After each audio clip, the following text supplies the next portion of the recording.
It's Tuesday, early afternoon. Very nice day again. Haven't gone out today, no need to. I bought a lot of stuff at the supermarket yesterday. Another good thing that happened yesterday, I finished up taking my Staphylex, which is the Staphylex called, yeah. That's the antibiotic that I was prescribed. Oh God, it was foul. I had to have 4 of these tablets each day, and you have to have, it was quite specific about how you actually take them as well with food. You have to have 1 hour before food or 2 hours after. So it was a real juggling act. And like I said, as soon as they went in my mouth, you could taste them. They're just horrible. So very glad that's over. It's great that we've got things like antibiotics these days, and apparently they're still struggling with the immunity building up to them, because I asked the nurse about that, and she said, yeah, it's still an issue. They're still just coming up with new drugs. Maybe we're just going to get fouler and fouler ones because they're the only ones left that's going to work. But anyway, enough of all that personal crap. No issues with smoke alarms either. It's gone quiet again, thank God. It's like Mount Vesuvius. It's just dormant for most of the time. And maybe, I think it only went off once in the time I've been here. It's been 3 years, and it did it once before, but I don't know what causes it, and maybe it is asking for a battery or whatever, but it doesn't do it every day, which is good. But of course, unfortunately, people in Victoria, as usual, are suffering. Looking at 19 deaths and 330 cases. Now, it's interesting the way that the Herald Sun has framed that. They've switched the figures around. Usually they always lead with the number of cases because it's a much greater number. Now, because the cases have actually dropped in slightly in proportion to the deaths, now they're emphasising the deaths. It's all there to basically scare the crap out of you. That's what the press is all about, and that's their priority. It's not about necessarily being responsible. It's still a drop in the ocean compared to the population of Victoria, but things are getting rather willing down there, and I do feel very sorry for Victorians going through all this lockdown madness. Daniel Andrews has come under particular scrutiny and grilling, and he's not used to that apparently. He's very good at dodging responsibility and blaming everybody else. It seems to be his mode of survival. But apparently he was asked some tough questions and he didn't like it, so big surprise there. But look, more disturbingly, the cops seem to be getting getting quite zealous with the enforcement of this mask regulation. I've got personally with masks, I think there's a lot of misinformation about them. They will protect you if someone else is wearing a mask and they happen to have COVID-19. Yes, it will actually protect you from receiving an infection from them if the mask is correctly worn and is clean and has been looked after, and there's a lot of ifs involved in that. I find it even more ludicrous if you're in an open space. Australia is actually not as densely populated as most places, and I don't know, I think the mask thing, unless you're talking about in confined spaces and you've got medical professionals who are always being come in contact with people with COVID, I can understand it there, but people just normally walking down the street, or even more ludicrously if they're on a walking track or something and they're out in the wilderness, they even ask for it there. It's just crazy. Other person pointed out that there were some crazy inconsistencies with things like having a curfew, an 8 o'clock curfew in Victoria. What it actually does is it means that, say, a supermarket, for instance, which is a place you have to go to because you've got to eat, the actual number of hours you can actually stretch out your visit to the supermarket is reduced, and obviously the consequence of that is there's going to be more people in the supermarket during the time that it's open. If it's open for an extended time, then there's a chance of avoiding the crowds more. But if they actually reduce the opening hours, which they've done, it actually can promote COVID more. So it just doesn't make sense. So this is why the government's kind of lost it. But this nasty incident with these cops manhandling this woman doesn't look good. I've got footage of it for you. It was taken by someone with a smartphone, I think, from a building across the road. It's funny because there's also someone filming it, filming the cops really close by on street level, just near where the woman was being confronted. It doesn't look good. It's this sort of thing will be repeated in the future if they continue on this way. Is it really worth it? Is it really worth it? Or are our freedoms in this country just not worth it anymore? People are scared, I get that. But is this rational? I don't know. I would question the rationality of some of this stuff.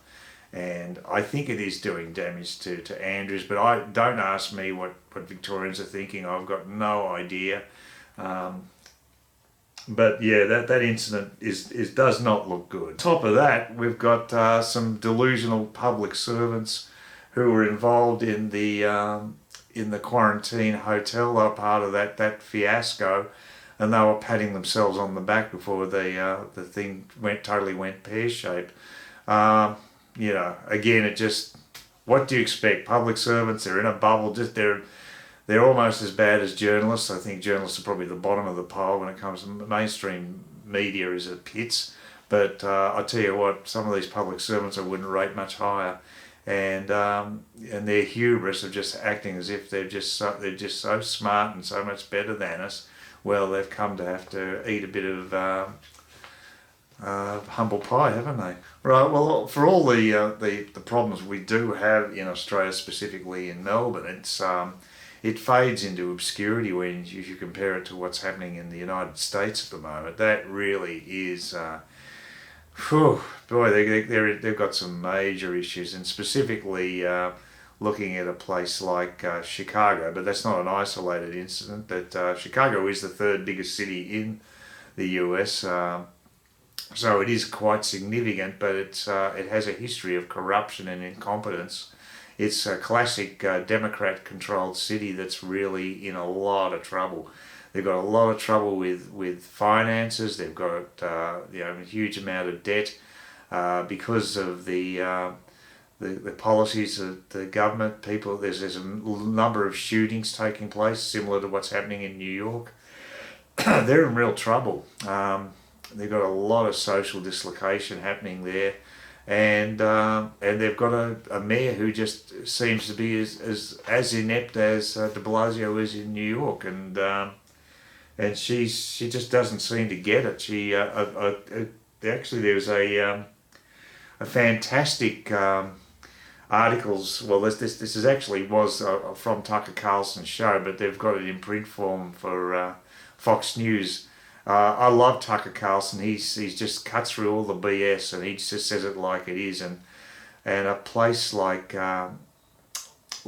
Chicago really does need to be pulled over the coals. And it's, of course, they gave us such incidents like the Jesse Smollett fiasco. It's a place with a lot of problems. And it's got to the stage, you've got Lori Lightfoot, who, probably should rename her Lori Lightweight, would be a better descriptive name for her. She seems to keep refusing help from the federal government.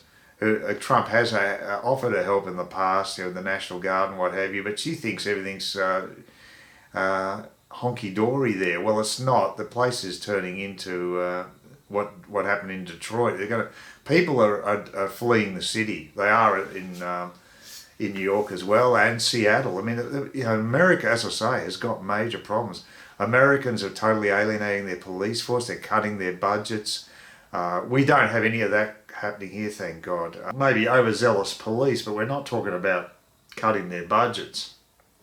But in America, the Democrats have gone insane. They basically think that this is somehow a winning political strategy. Well, it's not. It's the total opposite of that. It's actually diabolical. It's going to really bite them when the elections come up in November. They're going to really pay big time. I mean, I predicted this before, and I'll predict it again.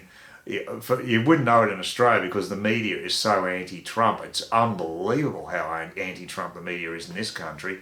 You'd think that Biden's a shoo-in to win the election. It's total crap. Trump will crush the election. It is going to be a total whitewash. When people are scared, they don't believe the police are going to come when they call them, they get very scared. They go towards a right of centre party. So I think he's going to absolutely wipe the Democrats this time. That's my prediction there, but I was right the last election about Trump, and I was right about Morrison. I think I've got some idea what's going on in the world. Not infallible, but that's how I see it at the moment. And I do, because I am always looking at what's happening in the States on a daily basis, because I always get Sticks and Hammer, who is fantastic at analysing voting trends, and Tim Poole. They've both got their fingers on the pulse. They're both contemporary. They're young, and they're dedicated to providing proper news without agendas. So I will go with what they say. Tucker Carlson's mentioning Christopher Columbus is being blamed for the malaise of Chicago, as well as Republicans, and that's even more ludicrous because Republicans have no representation in Chicago. It's basically just a total Democrat city. So they don't have any aldermen, apparently. There's just no representation from the Republicans at all, but apparently it's their fault. This is the same Republicans via Trump that actually offered to help them out, and they refused. So, I think Laurie Lightweight really needs to take a good look in the mirror.